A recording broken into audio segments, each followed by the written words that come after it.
নমস্কার।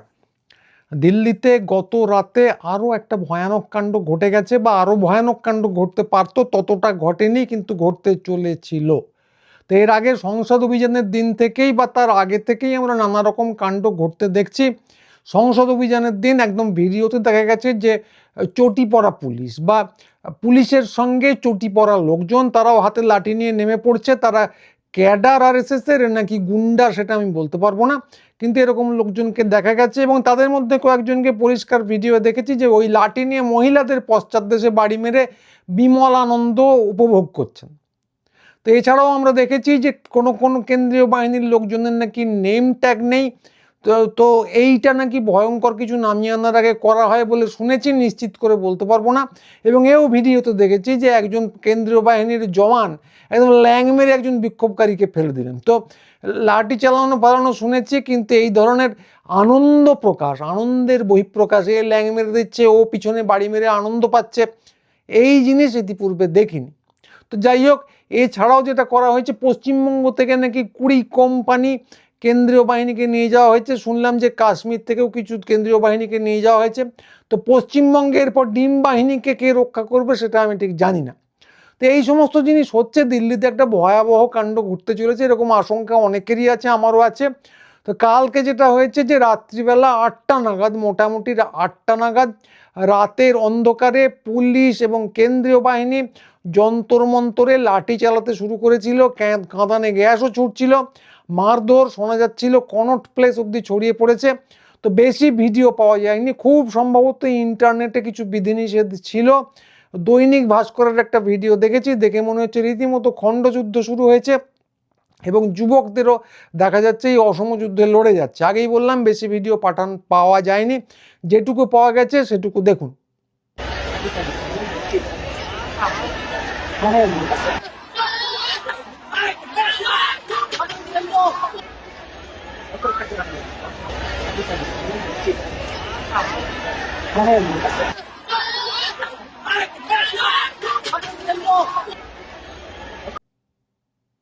তো এই যে ভিডিওটা দেখলেন, এটাই আমি একমাত্র ভিডিও যেটা জোগাড় করতে পেরেছি, পরে নিশ্চয়ই আরও কিছু আসবে। কিন্তু কথা হচ্ছে যে এ নিয়ে অনেক কিছু খবর ছড়িয়ে পড়ছে, যেগুলো সত্যি কিনা বলতে পারবো না। সেটা হলো, পুলিশ নাকি প্রথমে পাথর ছুঁড়তে শুরু করে, তারপর লোকজন তার প্রতিরোধ করতে শুরু করলে তখন তারা লাঠি এবং কাঁদানে গ্যাস ছোঁড়ে, এরকম আমি শুনেছি। এটা গুজবও হতে পারে, সত্যি না মিথ্যে জানা নেই, কিন্তু এইরকম খবর হাওয়ায় চারদিকে ইন্টারনেটে ছড়িয়ে পড়ছে। তো যাই হোক, লাঠি যে চালানো হয়েছে, কাঁদানে গ্যাস যে ছোড়া হয়েছে, এ নিয়ে কোনো সন্দেহ নেই। এবং মজা হচ্ছে যে এত কিছু করেও আন্দোলনকে কিন্তু দিল্লিতে আটকানো যাচ্ছে না, সারা ভারতবর্ষের কোথাওই আটকানো যাচ্ছে না। দিল্লিতে এখনও লাখে লাখে লোক, পাঞ্জাব থেকে লোকেরা চলে আসছেন, পাঞ্জাব থেকে কৃষকরা চলে এসেছেন। দিল্লিতে এখনও লাখে লাখে লোক, মেরে ধরে কাউকে তাড়ানো যায়নি, অবস্থান ভাঙা যায়নি। এবং শুধু সেটুকুই নয়, এই আন্দোলন ছড়িয়ে গেছে সর্বত্র। গতকালই আইএসআর ডাকে বিহারে একটা বিপুল অভিযান হয়েছে, তারও কিছু ভিডিও আছে, দেখুন।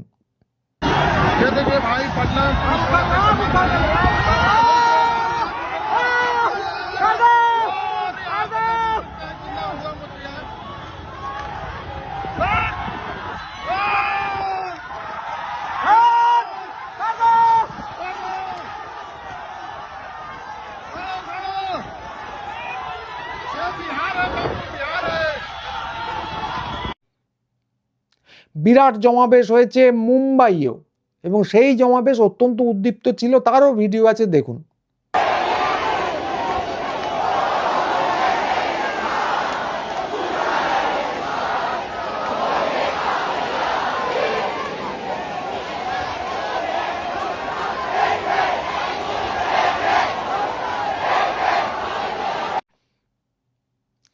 সমাবেশ হয়েছে, স্লোগানিং হয়েছে, মিছিল হয়েছে উত্তপ্ত মণিপুরেও, যে মণিপুরে প্রধানমন্ত্রী বিগত কয়েক বছরে গিয়ে উঠতে পারেননি। আন্দোলন হয়েছে সেখানেও, দেখুন।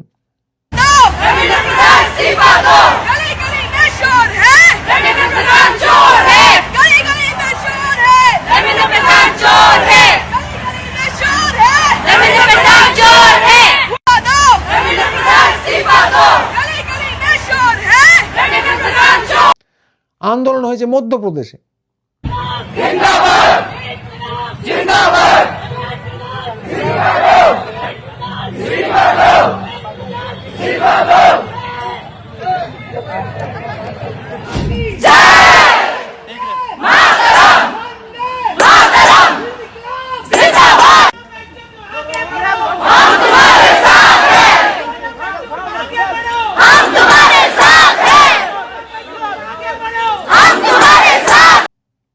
এরকম আরও নানা জায়গায় হয়েছে। কলকাতাতে তো আগের দিন হয়েছে, সেটা আগের দিনই বললাম, সেটা দেখালাম না। কলকাতাতেও হঠাৎ করে ডাকে একটা বিরাট মিছিল হয়ে গেছে।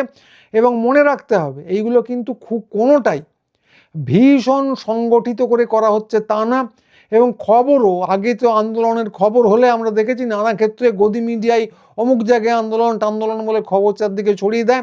এক্ষেত্রে গদি মিডিয়া বা ডিম মিডিয়া যাই বলুন, তারা প্রায় না দেখানোর চেষ্টা করছে। এবং একদম দেখানোর কোনো উপায় যদি দেখাতে না পারার কোনো উপায় যদি না থাকে, মুখ রক্ষা হবে না এরকম ক্ষেত্রেই দেখাচ্ছে। এবং সেখানেও নানা রকম অ্যাঙ্গেল দিয়ে দেখাচ্ছে যে ছাত্ররাই নাকি মারধর করছেন ইত্যাদি ইত্যাদি। তো এই জায়গায় তো ছাত্ররা সত্যি সত্যি ডিম মিডিয়া বা গদি মিডিয়াকে বয়কটের ডাক দিচ্ছেন এবং স্লোগানিং হচ্ছে, সেসবও হচ্ছে। কিন্তু কথা হচ্ছে এই বয়কটের পরেও এবং এই দমন পীড়নের পরেও কোথাও কিন্তু আন্দোলনকে আটকানো যাচ্ছে না। তবে কথা হলো, যে কথাটা আসল কথা, সেটা হলো এই সব কেন হবে, এই সব কেন করতে হবে সেটা কিন্তু কেউই জানে না। আন্দোলন একটা গণতান্ত্রিক অধিকার, সংবাদ মাধ্যম তার খবর দেবে, সেটা তাদের কাজ। এবং আন্দোলন করলে সরকার পক্ষ তাদের সঙ্গে কথা বলতে চাইবে, কথা বলে মেটাতে চাইবে, নইলে অন্য কিছু। এই সবই খুব স্বাভাবিক ব্যাপার। কেন এত কিছুর মধ্যে দিয়ে যেতে হবে সেটা কেউ জানে না। কারণ বিষয়টা তো খুবই সহজ। গত 10 বছরে রাহুল গান্ধী হিসেব দিয়েছেন, গত 10 বছরে 152টা পেপার লিক হয়েছে। তার মানে হলো মাসে একটারও বেশি।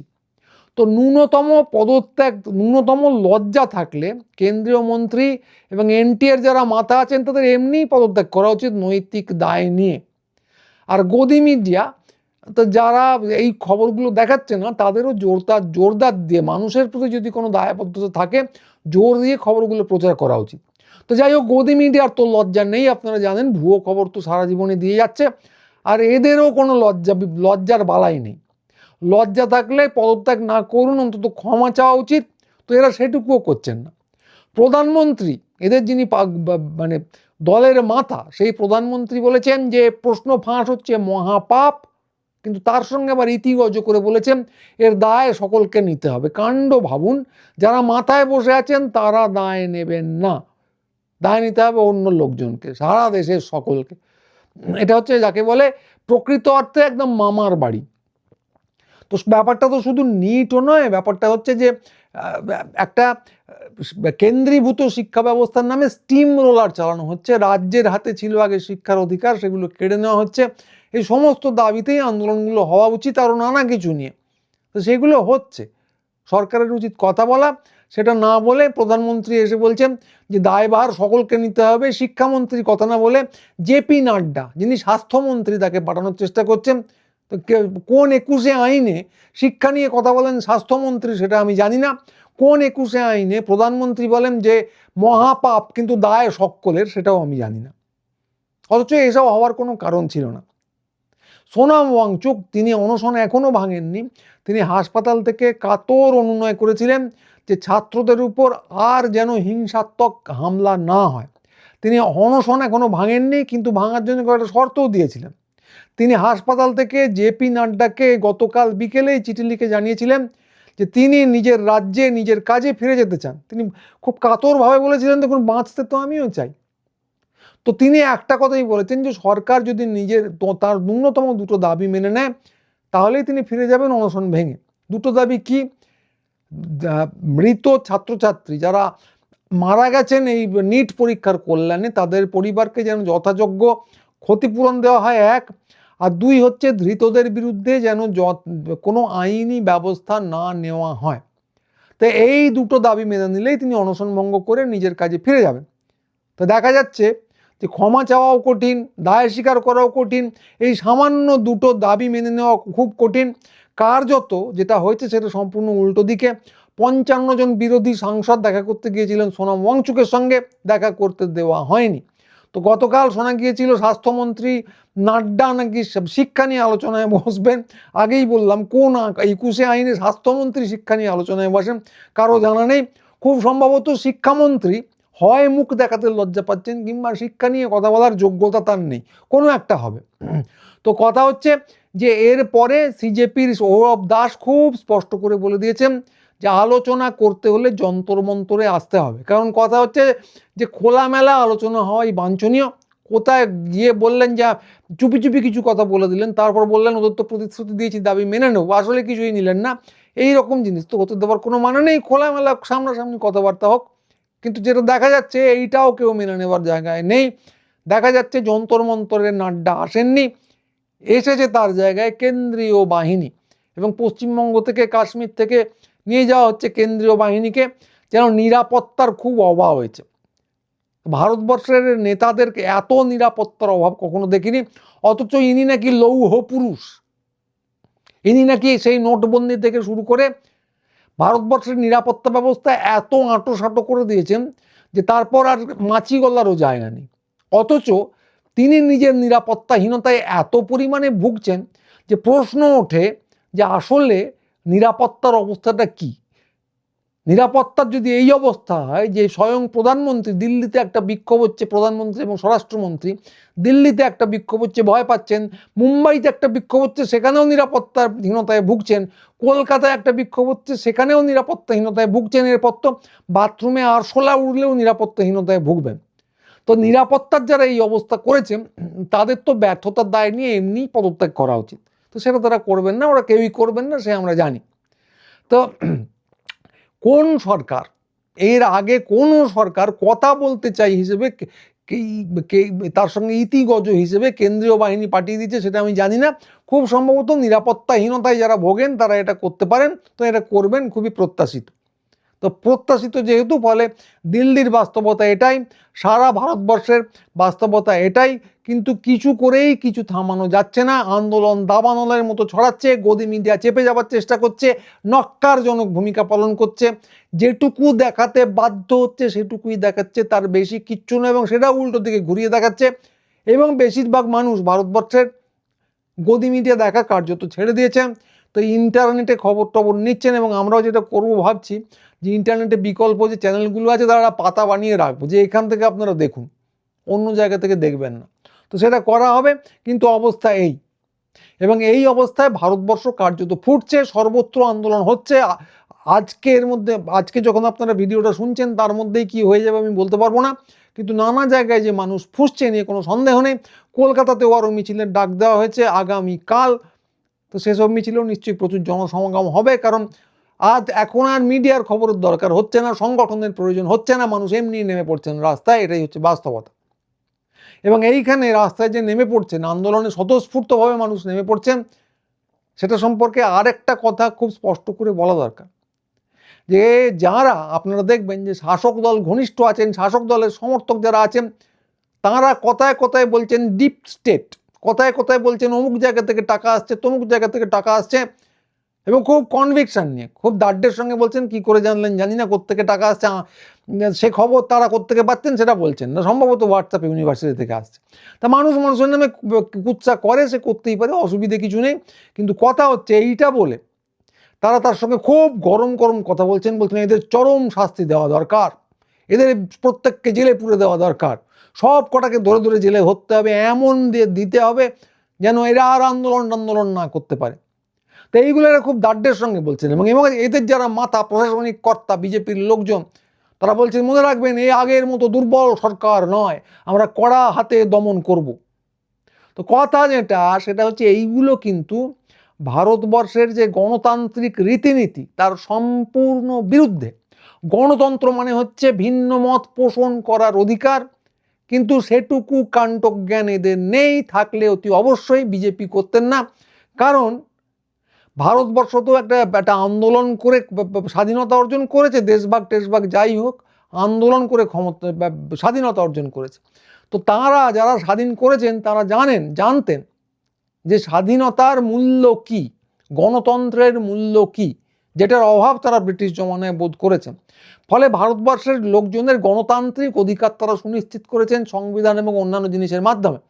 তো এরা আরএসএস যেহেতু ব্রিটিশের পাট চাটা ছাড়া আর কিছু করেনি, ফলে এদের গণতন্ত্র সম্পর্কে কোনো ধারণা নেই। এরা নেতাজি সুভাষ সম্পর্কেও যা খুশি তাই বলে যাচ্ছে, কিন্তু সে অন্য অনুষ্ঠান করতে হবে, এত কিছু ঘটে যাচ্ছে যে সব একসঙ্গে করা যাচ্ছে না। তো এদের কোনো ধারণা নেই। এদের ধারণা গণতন্ত্র মানে হচ্ছে বিরোধী পক্ষের লোকজনকে মেরে পিটে জেলে ভর্তি করে দেওয়া। যেরকম নরখাদকরা ভাবে না যে আমাদের একমাত্র কাজ হচ্ছে অন্য মানুষকে, ভিন্ন মতের মানুষকে ধরে খেয়ে নেওয়া, অবিকল সেই জিনিস। ফলে এরা এই জিনিস করছে। এটা ভারতবর্ষের গণতান্ত্রিক যে মূল্যবোধ সংবিধানে যা লেখা আছে তার সম্পূর্ণ উল্টো দিকে। সে ডিম ছোড়া থেকে শুরু করে গুন্ডা দমন আইন থেকে শুরু করে এখন নিট বিরোধী আন্দোলনে যা করা হচ্ছে, ধরে ধরে সর্বত্র জেলে ভরা হচ্ছে, এইগুলো কিন্তু গণতান্ত্রিক মূল্যবোধ নয়, উল্টো দিকে। যে জন্য বললাম যে আন্দোলন প্রসঙ্গে কথাটা বলতে হবে। তো যারা আন্দোলন করছেন তারা কিন্তু ভয়ানক রকম শান্ত, প্রত্যেকে জাতীয় পতাকা হাতে আন্দোলন করছেন, প্রত্যেকে শান্তিপূর্ণ অবস্থান করছেন, প্রত্যেকে শান্তিপূর্ণভাবে ডেপুটেশন দেওয়ার চেষ্টা করছেন, সত্যাগ্রহ করছেন, অনশন করছেন। একমাত্র ডেপুটেশন দেওয়া গায়ের জোরে আটকাতে গেলে সেখানে কিছু কিছু হিংসা হচ্ছে, তার বাইরে কিন্তু কিচ্ছু হচ্ছে না। তো কথা হচ্ছে এইটাই হচ্ছে ভারতবর্ষ। তো আমরা আমাদের যৌবনকালে গান্ধীজির যে আদর্শ সেটা নিয়ে আমরা অনেক ঠাট্টাই আর কি করেছি, যে এক গালে চড় মারলে আরেক গাল বাড়িয়ে দিতে হবে ওরে। তো এইসব জিনিস নিয়ে ঠাট্টা তামাশা হয়েছে, কিন্তু কথা হচ্ছে গান্ধীজির একটা অবদান স্বীকার করতেই হবে। ভারতবর্ষের মতো একটা দেশ, বহু বৈচিত্র্যের দেশ, যাদের বিভিন্ন স্বার্থের সংঘাত আছে, তাদেরকে এক সুরে উনি গেঁথেছিলেন কয়েকটা জিনিস দিয়ে। তার মধ্যে একটা হচ্ছে অহিংসা, সত্যাগ্রহ, অনশন, এইগুলো দিয়ে। তো সেই যে পথ তিনি দেখিয়েছিলেন সেটাই ভারতবর্ষের পথ, সেটাই এই অনশনকারীরা কিন্তু অনুসরণ করছেন, এই আন্দোলনকারীরা অনুসরণ করছেন। ওটা একবার হয়েছিল ভারতবর্ষে, সেটা বজায় রেখেছিলেন জয়প্রকাশ নারায়ণ জরুরি অবস্থার সময়, জরুরি অবস্থার বিরুদ্ধে আন্দোলনের সময় জয়প্রকাশ নারায়ণ বিনোবাভাবে। তো তার এই যে ছাত্রটাত্র যারা ছিলেন তারাই ভারতবর্ষের সমাজবাদী আন্দোলনকে অনেক দূর এগিয়ে নিয়ে গেছেন, অনেক জায়গায় ব্যর্থ হয়েছেন, কিন্তু ধারাটা থেকে গেছে, মুছে দেওয়া যায়নি। তো এখন যারা আন্দোলন করছেন তারা কিন্তু গান্ধী, জয়প্রকাশ নারায়ণ এদের যোগ্য উত্তরসূরি। এদেরকে আমার সশ্রদ্ধ প্রণাম এবং অভিনন্দন। তো মতে ভবিষ্যতে নাও মিলতে পারে, অনেক কিছুই হতে পারে যেটা মতে মিলবে না, তাদের বিরুদ্ধেও ভবিষ্যতে কথা বলতে পারি, কিন্তু ভারতবর্ষের সংবিধানের, গণতন্ত্রের যে আদর্শটা রক্ষা করে তারা আন্দোলন করছেন তাকে স্যালুট করতেই হবে। এবং রাষ্ট্রশক্তির বিরুদ্ধে লাঠির মুখে গানের সুর, এটাকে তারা যে তুলে ধরছেন, সশস্ত্র হিংস্র বাহিনী, হিংস্র শাসক গোষ্ঠী, তাদের বিরুদ্ধে দাঁড়িয়ে অহিংসার বাণী, অহিংসার ব্রতকে যারা বুকে নিয়েছেন, সত্যাগ্রহ করছেন, তারা ভারতবর্ষের মূল্যবোধকে রক্ষা করছেন। এদেরকে আমার প্রণাম। তো আজকে ভিডিও এইটুকুই। যারা দেখলেন অতি অবশ্যই এই খবরগুলো তো গদি মিডিয়া দেখাবে না, ফলে এই খবরগুলো চারদিকে ছড়িয়ে দেবার একটু চেষ্টা করুন, কারণ এই ভিডিওগুলো জানা দরকার, প্রতিবাদের খবর প্রত্যেকের জানা দরকার। আমাদের চ্যানেল সাবস্ক্রাইব করুন। পুটিরামে, কলেজ স্ট্রিটে পুটিরামের উল্টো দিকে আমাদের দোকান আছে, সেখানে আসুন, যোগাযোগ তৈরি করুন। এইভাবেই কিন্তু একটা আমরা সমস্বর, বহুস্বর কিন্তু সমস্বর হয়ে উঠতে পারবো। সবাই ভালো থাকবেন। পরের ভিডিও নিয়ে খুব তাড়াতাড়ি আবার আসবো। আজকে নমস্কার।